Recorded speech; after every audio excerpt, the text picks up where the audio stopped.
திருச்சி மாவட்ட வளர்ச்சி ஒருங்கிணைப்பு மற்றும் கண்காணிப்பு குழு கூட்டம் இன்று இங்கே திருச்சியில் நடைபெற்றது. அரசின் திட்டங்கள் தங்கு தடையின்றி சிறப்பான முறையில் செயல்படுத்தப்பட்டு மக்கள் பயனடைய வேண்டும் என்ற நோக்கத்தோடு இந்த கூட்டம் நடைபெறுகின்றது. அரசின் திட்டங்கள் மட்டுமல்லாது திருச்சியில் உள்ள உள்கட்டமைப்பு அது சம்பந்தமான அந்த திட்டங்கள், அறிவிக்கப்பட்ட திட்டங்கள் அறிவிக்கப்பட்டு செயல்பாட்டுக்கு வராமல் என்ன காரணங்களால் அந்த காலம் அந்த அந்த அந்த அந்த தொய்வு, அதுபோன்று அதாவது இன்னைக்கு வேலை நடந்துட்டு இருக்கு. ஆனால் இன்னைக்கு உதாரணம் பார்த்தீங்கன்னா இன்னைக்கு பாலங்கள், ரயில்வே மேம்பாலங்கள்லாம் பார்த்தீங்கன்னா இன்னைக்கு பல வருஷமா இன்னைக்கு வேலை பெண்டிங், அதாவது ரொம்ப ஒரு தொய்வு நிலைமையில் இருக்கு. எதனால இந்த பிரச்சனைகள், எப்போ அதை முடிக்க போறாங்க, இது போன்ற கட்டமைப்பு உள்கட்டமைப்பு சார்ந்த சில அது அது அது போன்ற விஷயங்கள் இன்னைக்கு பேசியிருக்க இன்னைக்கு இந்த கூட்டத்தில் விவாதிக்கப்பட்டது. சென்ற கூட்டத்தில், போன டிஷா கூட்டத்திலையும் என்னென்ன நம்ம கோரிக்கைகள் வச்சிருந்தோம், எந்த திட்டங்கள் சம்பந்தமான என்னென்ன பிரச்சனைகள், அது எதனால அந்த அந்த அந்த பிரச்சனைகளை இன்னைக்கு அதை இது பண்ணிட்டாங்களா, தீர்த்துட்டாங்களா, அது என்ன ஆக்ஷன் எடுத்திருக்கிறாங்க, ஆக்ஷன் டேக்கன் ரிப்போர்ட் அது அவங்க கொடுத்துருக்குறாங்க. அதன் அடிப்படையில் அது சம்பந்தமான இன்னைக்கு விவாதங்கள் நடந்தது. கிட்டத்தட்ட இன்னைக்கு காலையில் 10:30 மணிக்கு இன்னைக்கு அந்த கூட்டம் ஆரம்பிச்சது. கிட்டத்தட்ட இன்னைக்கு பார்த்தீங்கன்னா 2-3 மணி நேரம் அந்த கூட்டம் நடந்தது. நீங்கள் மாவட்ட ஆட்சியர் மற்றும் நம்மளுடைய நாடாளுமன்ற கரூர் நாடாளுமன்ற உறுப்பினர், மாநிலங்களவை உறுப்பினர்கள் எல்லாருமே இதில் இந்த கூட்டத்தில் கலந்துக்கிட்டாங்க. ஒரு முக்கியமான சொன்னா, இந்த பாதாள சாக்கடை உங்களுக்கே தெரியும், கிட்டத்தட்ட ஒரு 6 வருஷத்துக்கு மேலே இன்னைக்கு திருச்சியில் நடந்துட்டு இருக்கு. இது ரொம்ப காலதாமதமாக போயிட்டு இருக்குது. இது என்னன்னா, உங்களுக்கு நான் இன்னைக்கு நாடாளுமன்ற உறுப்பினர் 2 வருஷம் ஆச்சு. நான் வரும்போது கூட என்ன சொன்னாங்கன்னா, அதாவது ஃபேஸ் 4 ஃபேஸை மாற்றி 5 ஃபேஸை கொண்டு வந்திருக்கிறாங்க. ஃபேஸ் 1 ஃபேஸ் 2 பொறுத்த வரைக்கும் கிட்டத்தட்ட 99 விழுக்காடு முடிஞ்சிருச்சு, 98 விழுக்காடு முடிஞ்சிருச்சு அப்படின்னு சொல்லியிருந்தாங்க. ஆனால் இன்னைக்கு இந்த கூட்டத்திலையும் பொறுத்த வரைக்கும் அதே மாதிரி தான். ஃபேஸ் 1 ஃபேஸ் 2 பொறுத்த வரைக்கும் என்னன்னா 98-99 விழுக்காடுன்னு சொல்லியிருந்தாங்க. நான் அது சொன்ன இதே பதில் தான் நான் கடந்த காலங்களில் நான் கேட்டிருக்கிறனால கண்டிப்பாக இது மாற வேண்டும். இந்த அட்லீஸ்ட் இந்த ஃபேஸ் 2 பொறுத்த வரைக்கும் 100% முடிச்சிருக்கணும். ஃபேஸ் 3 ஃபேஸ் 4 பொறுத்த வரைக்கும் அது ஃபேஸ் 5 இது 3 எப்போ முடிக்க போகிறீங்க அப்படின்னு அந்த கேள்வியை நான் கேட்டிருந்தனால விரிவான ஒரு அறிக்கை நீங்கள் சமர்ப்பிக்க வேண்டும். ஏன்னா அது பாதாள சாக்கடை பொறுத்த வரைக்கும் இது 6 வருஷமாக திருச்சியில் இந்த வேலைகள் நடந்துட்டு இருக்கு. இது பாதாள சாக்கடை மாத்திரம் கிடையாது, ஒரு சாலை பிரச்சனையா இல்லை, பாதாள சாக்கடை வேலை நடக்குது அதனால அதை செய்ய முடியல அப்படின்னு சொல்கிறாங்க. மின்விளக்கல் பிரச்சனை சொல்லும்போது இல்லை சார், பாதாள சாக்கடை முடிஞ்ச பிறகு நான் கொண்டு வரேன்னு சொல்கிறாங்க. பல பிரச்சனைகள் இந்த பாதாள சாக்கடை இந்த பணிகளால காலதாமதம் ஆயிருக்கு.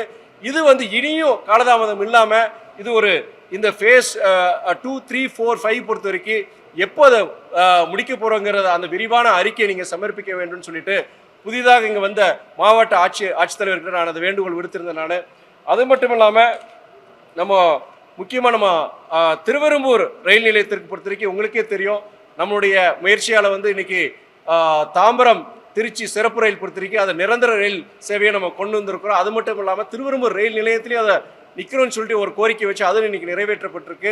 சோழன் விரைவு ரயில் அதுவுமே நம்ம அங்கே திருவெரும்பூர் ரயில் நிற்கணும்னு சொல்லி அந்த கோரிக்கை சொல்லி அதுவுமே இன்னைக்கு நின்று போயிட்டு இருக்கு.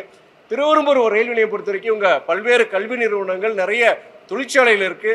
அந்த முக்கியமான அந்த ரயில் நிலையத்துக்கு உண்டான அனைத்து ஏற்பாடு நம்ம செய்யணும்னு சொல்லிட்டு, ஆனால் என்னன்னா அதுக்கு உண்டான வழித்தடம், நீங்கள் திருவெரும்பூர் ரயில் நிலையத்துக்கு வர வழிபாதையை பார்த்தீங்கன்னா உங்களுக்கு ஏற்கனவே என்க்ரோச்மெண்ட்னால உள்ள ஒரு வண்டி வந்துச்சுன்னா முன்னாடி இன்னொரு வண்டி வர முடியாது. அப்படிப்பட்ட சூழ்நிலை இருக்கிற மாற்று வழி என்ன ஏற்படுத்தப்படும் சொல்லிட்டு கடந்த ஒரு 10 மாசமா அது தொடர் முயற்சி நம்ம செஞ்சு அதில் ஒன்று பார்த்தீங்கன்னா அங்கே ஏற்கனவே ஒரு பாதை பார்த்தீங்கன்னா அரசு அலுவலகம் இருக்கு. அதில் போன டிஷா கூட்டத்தில் ஒரு 10 அடி நீங்கள் கொடுத்தீங்கன்னா அதில் ஒரு 30 அடி சாலையை நம்ம கொண்டு போயிடலாம்னு சொல்லியிருந்தோமோ. அது சம்மந்தமாக சரி, இன்னொரு எழில்நகர்லேருந்து உள்ளே போகிறதுக்கு அது திருவெரும்பூர் ரயில் நிலையத்துக்கு போகிறதுக்கு உண்டான அந்த ஒரு வழித்தடத்தை நம்ம சொல்லியிருந்தோம். அது சம்மந்தமாக இன்றைக்கி பேசியிருக்கிறோம். மாவட்ட ஆட்சித்தலைவர் அவர்கிட்ட என்ன சொல்லியிருந்தேன்னா, கடந்த கூட்டத்தில் நம்ம பேசுனது இந்த தேர்தல் வந்ததுனால அது காலதாமதம் ஏற்பட்டிருக்கு. திருப்பூர் ரயில் நிலையத்துக்கு உண்டானது 2 வழித்தடத்தையும் நம்ம மிக சீக்கிரமாக அது முடிக்கணும்னு சொல்லியிருந்தேன். அதே மாதிரி திருவெரும்பூரில் இருக்கிற பஸ் நிலையம், அது நம்ம அந்த பஸ் நிலையம் வர்றதுக்கு காரணம் நம்முடைய முன்னாள் அமைச்சர் அன்பு சகோதரர் மகேஷ் பொய்யாமொழி அவர்கள். ஆனால் அந்த திட்டத்தை கொண்டு வந்துட்டார், ஆனால் அதை செயல்படுத்த முடியல. அது போன அரசாங்கத்தில் என்னன்னா ஒரு ஃபைல் டிரான்ஸ்ஃபர் தான். மாவட்ட ஆட்சித்தலைவர் மாநகராட்சி அந்த மாநகராட்சிக்கு ஒரு அந்த ஃபைல் ஒப்புதல் கொடுத்து அந்த ஃபைல் அனுப்பணும். அது அனுப்பாமல் இருந்தது. போன கூட்டத்தில் சொல்லி அதை அனுப்பிச்சிட்டாங்க. தேர்தல் வந்ததுனால அந்த பணி தொடங்க. இந்த கூட்டத்தில் என்ன சொல்லலாம், திருவெரும்பூர் அந்த பஸ் நிலையம் பொறுத்த வரைக்கும் எப்போ அந்த பணி நிறைவு பெறும் அந்த கேள்வியை நான் கேட்டது, அதுக்குள்ள நான் அறிக்கை நான் கொடுக்கணும்னு சொல்லியிருந்தேன் நான். அது மட்டும் இல்லாமல் நம்மளுடைய முக்கியமாக நம்மளுடைய பாலங்கள், ரயில்வே மேம்பாலங்கள் உங்களுக்கே தெரியும். அரிஸ்டோ பாலம் பொறுத்த வரைக்கும் அதுவே ரொம்ப கிட்டத்தட்ட பல வருஷமாக காலதாமதமாக நடந்துட்டு இருக்கு. அது கடந்த ஒரு வருஷமாக நான் வந்து முயற்சி எடுத்து தொடர்ந்து மாதம் வந்து ஒரு ரிவ்யூ மீட்டிங்ஸ் நீங்கள் அதாவது நம்மளோட ரயில்வே துறை அதிகாரிகள், நீங்கள் மாநகராட்சி மற்றும் நெடுஞ்சாலைத்துறை அதிகாரிகள் வச்சு எல்லாம் ரிவ்யூ மீட்டிங்ஸ் நடத்திட்டு இருக்கோம். ரயில்வே மேம்பாலங்கள் சம்மந்தம் நடத்திட்டு இருக்கோம். அது வந்து இப்போ கடைசி அவங்க ஒரு 5 மாதத்துக்கு முன்னாடி ஒரு கெடு கொடுத்துருந்தாங்க. என்ன கெடுனா, அரிஸ்டோ பாலம் பொறுத்த வரைக்கும் ஆகஸ்ட் இறுதிக்குள்ள நாங்கள் ரயில்வே துறை நாங்கள் முடிச்சிடும்னு சொல்லியிருக்கிறாங்க. மீதியுள்ள இணைக்கிறத பொறுத்த வரைக்கும் நெடுஞ்சாலைத்துறை என்ன சொல்லியிருக்காங்கன்னா, நாங்கள் டிசம்பர் மாதத்துக்குள்ள நாங்கள் முடிச்சிடும்னு சொல்லியிருக்காங்க. அதில் எந்த தொய்வும் கிடையாது. ஸோ அரிஸ்டோ பாலம் பொறுத்த வரைக்கும் டிசம்பர் கடைசிக்குள்ள முழுவதுமாக அந்த பால பணிகள் முடிவு பெற்று மக்கள் பயன்பாட்டுக்கு வரேன்னு சொல்றாரு. ஸோ கடந்த ஒரு 4 மாசமா எந்த ஒரு தொய்வும் கிடையாது. அது இல்லாமல் உங்களுக்கு மாரிஸ் பாலம் பொறுத்த வரைக்கும் அதுவுமே உங்களுக்கு தெரியும் கொஞ்சம் தொய்வு ஏற்பட்டிருந்தது. அது கடந்த நம்ம கிட்டத்தட்ட ஒரு 8 மாசமா நம்ம அதை தொடர்ந்து அதை ரிவ்யூ பண்ணிட்டு இருக்கிறோம். இப்போ கடந்த ஒரு 6 மாசமா அதுக்கு எந்த தொய்வும் கிடையாது. அவங்க சொன்னபடி ரயில்வே துறை பொறுத்த வரைக்கும் ஜூலை மாதத்துக்குள்ள அவங்களுடைய பணியை நிறைவு செஞ்சிருன்னு சொல்லியிருக்கிறாங்க. அதை தொடர்ந்து மாநகராட்சி பணிகளை செப்டம்பர் எண்டுக்குள்ள முடிச்சு கொடுக்குறேன்னு சொல்லியிருக்காங்க. ஸோ அக்டோபர் 1ஆம் தேதி முதல் வாரம் மக்கள் பயன்பாட்டிற்கு மாரிஸ் பாலம் வந்துடும் சொல்லிட்டு அது இந்த நேரத்தில் சொன்ன போன மாசமே இந்த பத்திரிகையாளர் சந்திப்பில் சொல்லியிருந்தேன். அதில் எந்த மாற்றம் கிடையாது, அது தொடரும். அது இல்லாமல் டவுன் ஸ்டேஷன் அது பார்த்தீங்கன்னா கிட்டத்தட்ட 7-8 வருஷமா அந்த வேலை நடந்துட்டு இருக்கு. 7-8 வருஷமா வேலை நடந்துட்டு இருக்கு. சமீபத்தில் அதுமே சம்மந்தமான ரிவ்யூ மீட்டிங்ஸ் நம்ம நடத்தியிருந்தோம். இப்போ அவங்க என்ன சொல்லியிருக்காங்கன்னா, நம்முடைய ரயில்வே துறை பொறுத்த வரைக்கும் அவங்க வந்து ரயில்வே துறையும் நெடுஞ்சாலைத்துறை 2 பேரும் என்ன சொல்லியிருக்காங்க, 2027 ஆகஸ்ட்குள்ள முடிச்சிருன்னு சொல்லியிருக்காங்க. அதுக்குமே மாதம் ரிவ்யூ மீட்டிங் நடத்திருக்கோம். போன மாதம் ஒரு மாதத்துக்கு ரிவ்யூ மீட்டிங் நடக்கும்போது மின்சாரத்துறை, நீங்கள் மாநில நெடுஞ்சாலைத்துறை, ரயில்வே துறைக்கு ஒரு கருத்து வேறுபாடு இருந்தது. அதை 24 மணி அது கிட்டத்தட்ட அதனால 3 மாதம் வேலையை நடக்காமல் இருந்தது.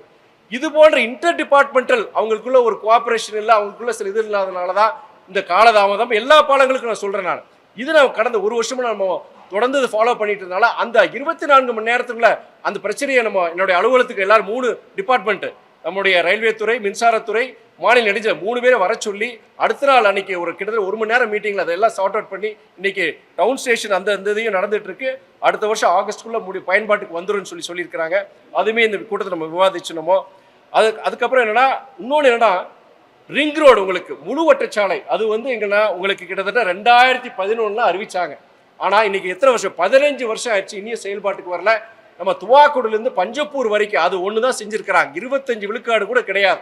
மீதி 75 விழுக்காடு அந்த ரிங் ரோடு வேலை முடிஞ்சாதான் திருச்சிக்குள்ள இருக்கிற இந்த போக்குவரத்து நெரிசல் நம்மளால அதை சமாளிக்க முடியும்.